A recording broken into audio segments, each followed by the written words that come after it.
Right, good evening, and thanks for clicking on to the Thursday edition of Vogan's European Outlook. If you're enjoying the content here on the channel, be sure to hit that like button and subscribe to the channel. There is a lot of things that we need to discuss in today's video. With regards to the interaction between the troposphere and the stratosphere, there is a lot of rumblings now beginning to show up on social media regarding a split of the polar vortex and the potential consequences further down the road. We're going to analyze and discuss why that split is possible, and we need to wait and see whether it actually materializes or not. But we've got literally one more day of January to go. We're about to approach the final month of meteorological winter.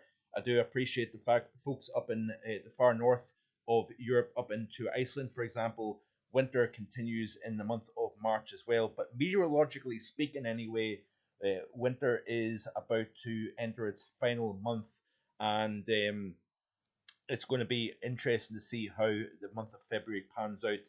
But as it stands at the moment, it appears that the United States, or the lower 48 anyway, is experiencing its coldest January since at least 1994, if not 1988.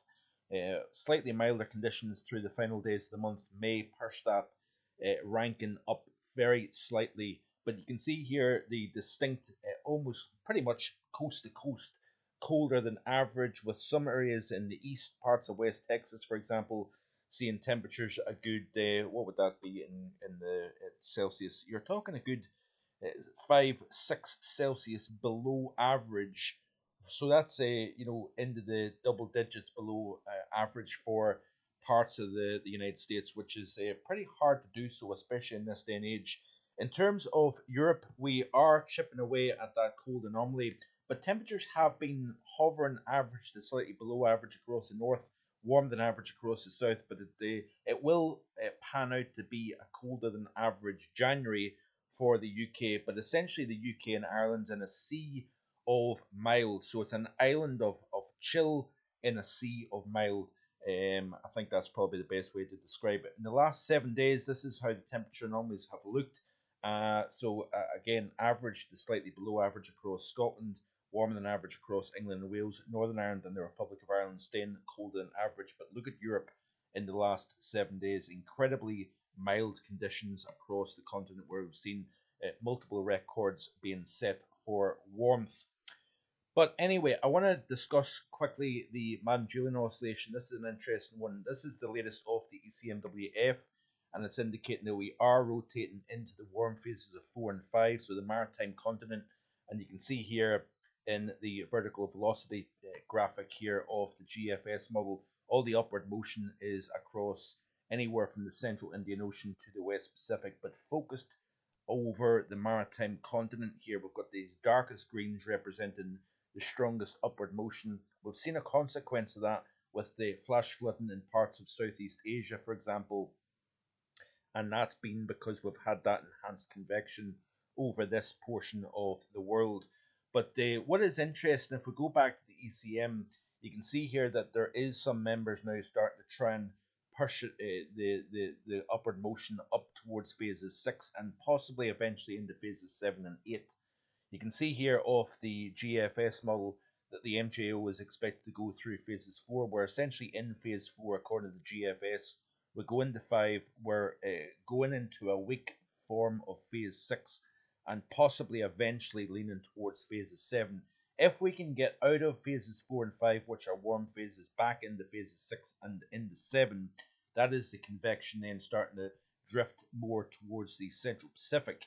Now, the problem that we've got is that these colder waters extending west of the international dateline and warmest waters essentially focused around the Indonesia region or the maritime continent, that tends to focus the importance of the La Nina, and this central based La Nina signal tends to force the atmosphere to concentrate the MJO over phases 4 and 5, which are mild phases.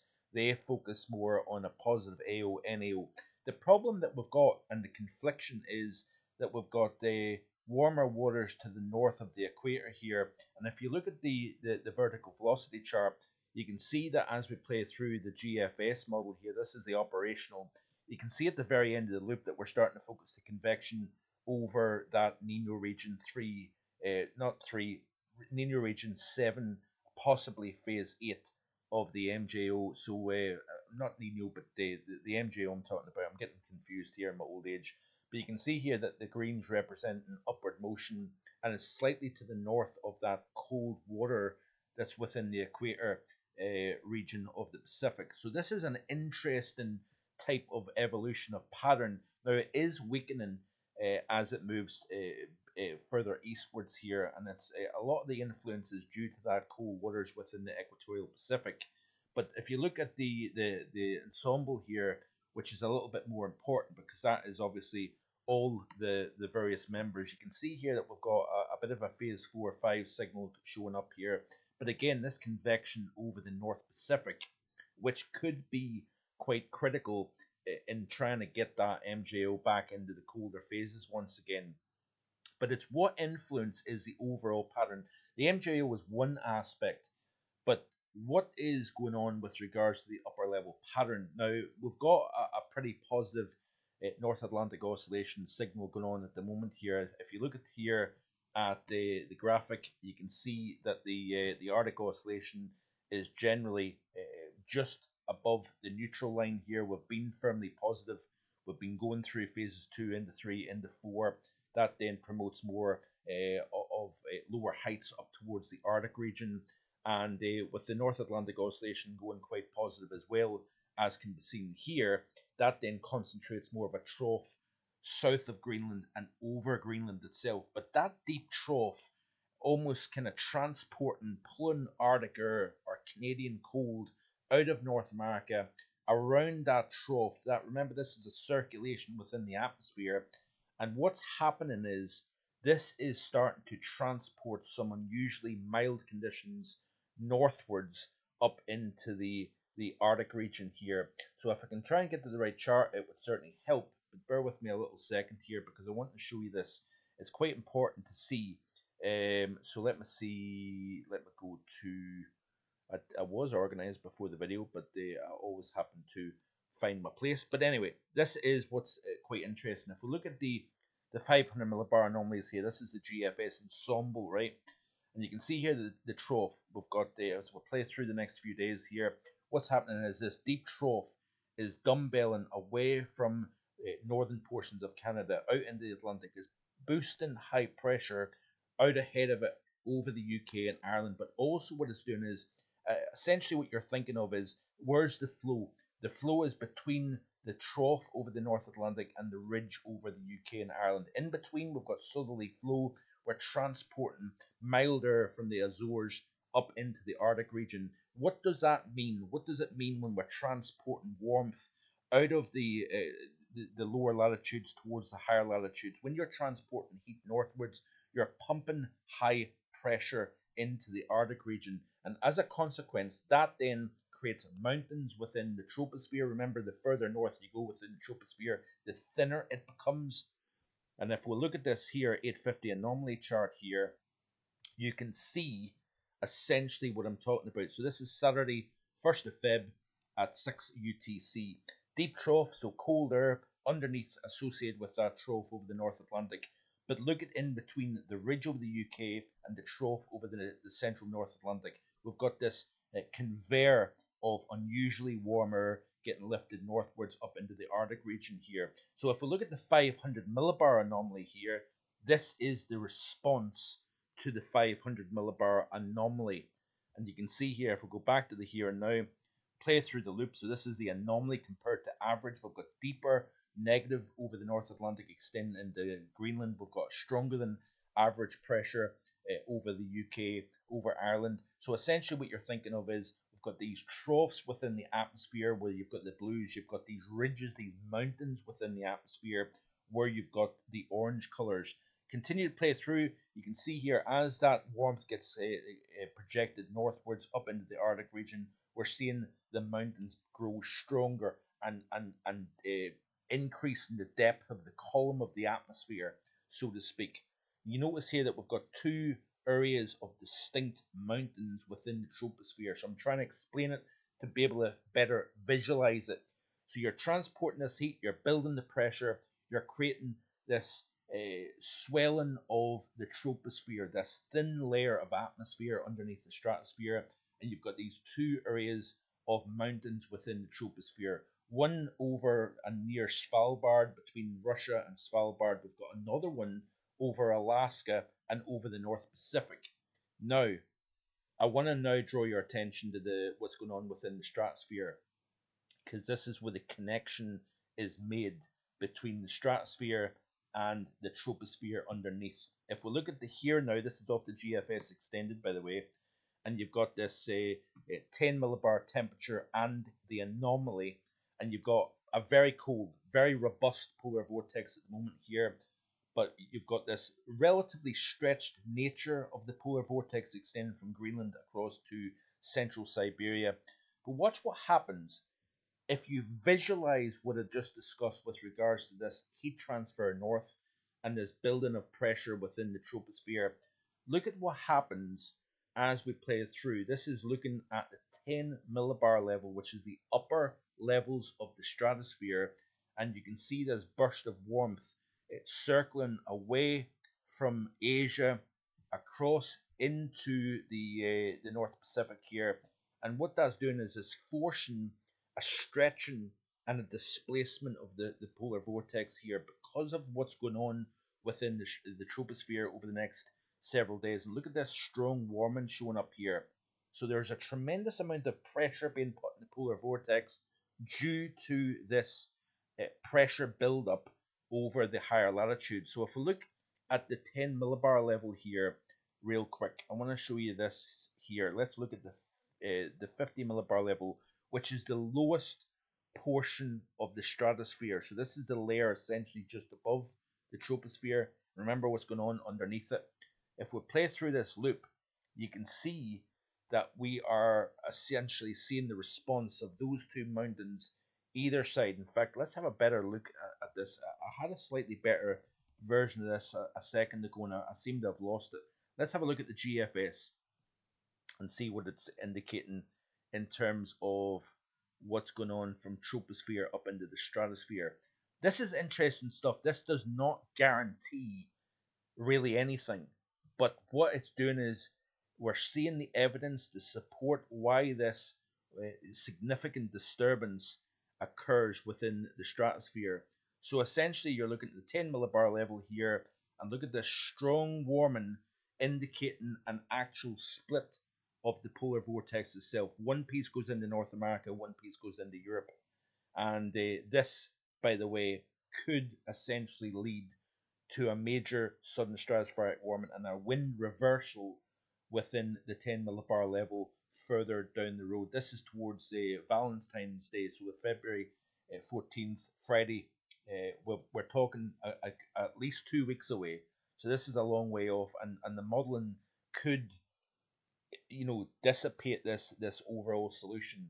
But it's what's going on over the next week to 10 days that could have significant influence further down the road. I want to try and pull back up because it was a fantastic representation of what was going on, and I'm a bit disappointed actually that I've lost that. So this is essentially what the atmosphere looks like at 500 millibars, Sunday the 2nd of February. So this is this upcoming Sunday, and you can see here these two distinct little areas of anomalous high pressure in the 500 millibar level. But there was a great reflection in the lower portion of the stratosphere, and for some reason I've lost that, and it's slightly frustrating to say the least. Bear with me a little second here, everybody, because I'm going to try and show you this in a little bit better detail. So let me see. Let me get to the right charts here. So, right. GFS extended. Let me see if I can find Stratosphere. Let's look at the 10 millibar anomaly. Play through the loop here, and again, it's not showing there. Essentially, there's it there. So this is obviously out to Sunday the 9th of February, and you can see here if you look at this graphic, which shows the two areas of anomalous high pressure. Visualize it as mountains poking out of the troposphere into the stratosphere, creating frictional drag. If you look at the same graphic here, you can see those two areas of high pressure, one over Northern Europe, one over the North Pacific and Alaska, and it's creating and essentially pushing from both sides towards the vortex and creating a split within the actual circulation itself. So, really fascinating stuff. This is me providing the reasoning behind why this is occurring. The question mark is, does this create what we want it to if you want cold weather, or does the vortex regroup and reorganize back over the pole? Now, the GFS extended is actually indicating that that takes place at 10 millibars. You see, if we go back to the here now, play through the loop, you see the warming taking place from either side, forcing a little bit of a split to take place. But then you notice it regroups once again, so it's almost like a rubber band. It gets stretched, but then going back into place once again. It doesn't actually snap. If you catch my drift here. So interesting stuff. Let's have a quick look at the European view here, because it's an interesting one also. Let's look at the Europe and the Atlantic. Play through the loop. You can see here this is off the GFS extended. As I said, we're transporting with the trough over the North Atlantic, the ridge over the UK and Europe here, where we've created that channel to transport that warmth northwards. As it does so, it builds the pressure over Scandinavia, and we've got pressure into the 950s and millibars here. What is interesting are the 1050s and millibars. What's interesting is there is model output suggesting that we've got this undercutting flow around the base of that high, transporting bitterly cold air from Russia towards the UK. So let's have a look at the GFS model real quick and see what it's indicating. Let's look at the overview. So there is the Saturday, the 8th of February here. Look at how anomalously high that pressure is up into the far north of Europe. And that's what's affecting the stratosphere, by the way. Let's look at the overview chart. And we've got a pressure at 1054 millibars as of next Saturday here. So this is interesting stuff. Look at the 850s. So we start off with this. We've got chilly air in place, high pressure, frosty over the next couple of nights. This is how we end according to the GFS ensemble here, as well as the GFS operational. So a lot of cold air getting involved within the middle altitude pattern as we move into the first couple of weeks of February here. So albeit a stratospheric warming situation, it really doesn't necessarily have any significant influence until 2 weeks after the occurrence. That being said, we've got a pattern possibly evolving that creates a cold pattern even before that.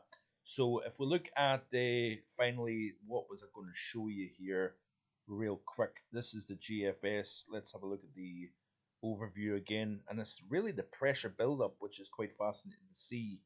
Here we've got a pressure at 958 millibars, or 1058 millibars. So you're talking nearly 1060 high over northwestern Russia. You've also got an extension of a 1050 high encompassing the UK up into Scandinavia here. So it's this tremendous pressure being put and exerted on the upper levels of the troposphere, forcing the pressure to then get driven up into the stratosphere. That creates the warming as you start to create drag within the stratospheric circulation, and that could lead to something really very interesting going forward here. But like I say, we have got a bit of an Atlantic flow remaining in place, but I think this build-up of pressure may fight against anything trying to come in off the Atlantic. So really, really interesting things going on at the moment here. Let me see. I wanted to show you this as well. This is the ECMWF weeklies. This is the 10 millibar anomalies. So we've got cold anomalies at the moment. This is between the 3rd and the 10th of February, which is interesting here. So while it's showing some very strong warming taking place off the GFS model in this time frame, ECMWF is still showing colder than average. But we're starting to see the warming taking place over the Asia side of the pole. Then this is into the period 10th through the 17th of February. Very strong warming showing up. So the ECM is very much in bed with the GFS ensemble in terms of this warming taking place.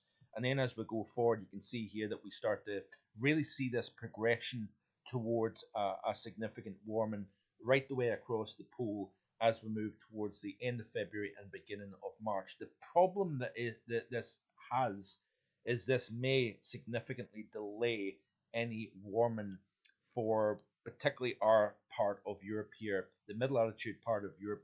We may see colder weather extend into the month of February. Folks that want to have an early spring, this is not a particularly great look going forward. So I think I've spoken long enough. I hope you've enjoyed today's video. If you're enjoying the content here on the channel, be sure to hit that like button, leave a comment, and also subscribe as well. See you tomorrow with more. Bye.